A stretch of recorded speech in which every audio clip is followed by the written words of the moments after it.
ताप दिलायस तू मला? हा,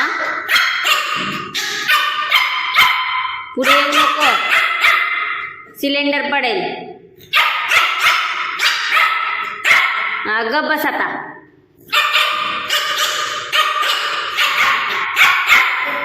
सुटली कशी तू?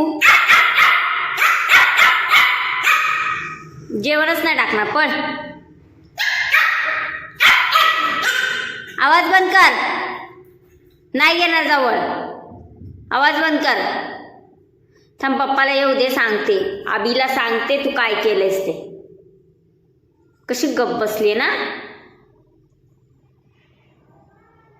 थांब, मी आबीलाच सांगते फोन करून. नायरा येडी झाली, नायराला सोडून ये. कसं तोंड लपवायचं कळतं ग तुला? हे बघ.